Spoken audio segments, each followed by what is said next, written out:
Okay, നമുക്ക് അടുത്ത ക്വസ്റ്റ്യനിലേക്ക് പോകാം. Question number 4. ക്വസ്റ്റ്യൻ നമുക്ക് നോക്കാം. എന്താ ചോദിച്ചിരിക്കുന്നത്? എ ഡയോ അറ്റോമിക് ഗ്യാസ്, ഗാമയൊക്കെ നമുക്ക് തന്നിട്ടുണ്ട്. Does 200 joule of work when it is expanded isobarically. Yes, the heat given to the gas in the process. The heat given to the gas. Question ശ്രദ്ധിച്ചേ, diatomic gas ആണ്. അപ്പൊ diatomic gas എന്ന് പറയുമ്പോൾ diatomic ആണ്. Diatomic ആകുമ്പോൾ അവന്റെ C V എത്ര? Diatomic 5R/2 ആണ്, നമുക്കറിയാം.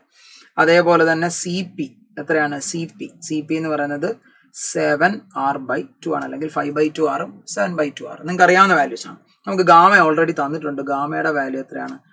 1.4 ആണ്. യെസ്. ഇനി ക്വസ്റ്റ്യൻ അത് പറയുന്നുണ്ട്, എന്താ? ഐസോബാറിക് ആണെന്ന് പറയുന്നത്. ഐസോബാറിക് ആണെങ്കിൽ ഫോർ ഐസോബാറിക് പ്രോസസ്, ഐസോബാറിക് ആണെങ്കിൽ വർക്ക് ഡൺ കാണാനുള്ള ഇക്വേഷൻ നമുക്കറിയാം. Work done which is equal to എന്താ? P delta V, അല്ലെ? P into it is V2 minus V1. Direct equation നമ്മൾ പഠിച്ചിട്ടുള്ളത്. ഇനി നമുക്ക് അതിനെ ഐഡിയൽ ഗ്യാസ് ഇക്വേഷനിലോട്ട് കൺവേർട്ട് ചെയ്താൽ W is equal to എന്താ? nRT PV which is equal to nRT. അപ്പൊ നമുക്ക് എന്താ? nR into എങ്ങനെ എഴുതാം? T2 minus T1 എന്ന് എഴുതാം.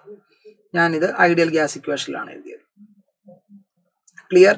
സോ ഇവിടുന്ന് നമുക്ക് T2 minus T1 which is equal to എന്ത് കിട്ടും? W ഡിവൈഡഡ് ബൈ nR എന്ന് കിട്ടും. Equation number 1. ഇത്തരം കാര്യങ്ങൾ ക്ലിയർ ആണെന്ന് വിചാരിക്കുന്നു. ഡയറക്റ്റ് നമ്മൾ പഠിച്ചിട്ടുള്ള ഇക്വേഷൻ തന്നെയാണ് അപ്ലൈ ചെയ്തിരിക്കുന്നത്. യെസ്. അപ്പൊ അടുത്ത കോൺസെപ്റ്റ് നോക്കാം. ഇനി ക്വസ്റ്റ്യനകത്ത് ചോദിക്കുന്നത് എന്താ? നമ്മളോട് എന്ത് കണ്ടുപിടിക്കാനാണ് ചോദിച്ചിരിക്കുന്നത്? The heat given to the gas in this process. ഏത് പ്രോസസ്സിലാ? ഐസോബാറിക് പ്രോസസ് ആണ്. Yes, heat given. Therefore, heat given in isobaric process. Heat given in isobaric process. And the equation Q is equal to isobaric ആണ്. So NCP delta T, that is T2 minus T1. Okay, so which is equal to NCP T2 minus T1. T2 minus T1 നമ്മൾ ഇവിടെ കണ്ടുപിടിച്ചിട്ടുണ്ട്. T2 minus T1 is W by NR. So T2 minus T1 ന് പകരം നമുക്ക് substitute ചെയ്യാം. W divided by NR, N കട്ടായി പോയി. So CP W divided by R. ഇങ്ങനെ തന്നെ എഴുതണമെന്ന് നിർബന്ധമില്ല, നമുക്കിത് പല രീതിയിൽ ചെയ്യാൻ പറ്റും. യെസ്. സോ സി പി നമുക്കറിയാം. സി പി നമ്മൾ എഴുതി വെച്ചിട്ടുണ്ട്. സി പി എത്ര മക്കളെ? സി പി എന്ന് പറയുന്നത് 7R/2 ആണ്.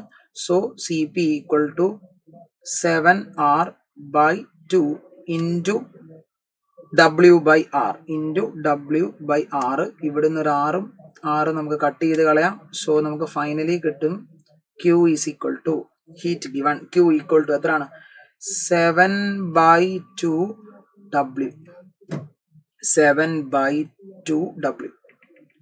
7/2 എന്ന് കിട്ടും. ഓക്കെ, W ഓൾറെഡി നമുക്ക് തന്നിട്ടുണ്ട്. വർക്ക് ഡൺ എത്ര? 200 ജൂൾ ആണ്. സോ 7/2 ഇൻറ്റു 200 എന്ന് കിട്ടും. 100 ആകും. So that is equal to 700 joule. Option 4. 700 joule option 4 എന്ന് കിട്ടും. വളരെ ഈസി ആയിട്ട് ചെയ്യാവുന്ന ക്വസ്റ്റ്യൻ ആണ്. കോൺസെപ്റ്റ് നിങ്ങൾക്ക് ക്ലിയർ ആണെന്ന് വിശ്വസിക്കുന്നു.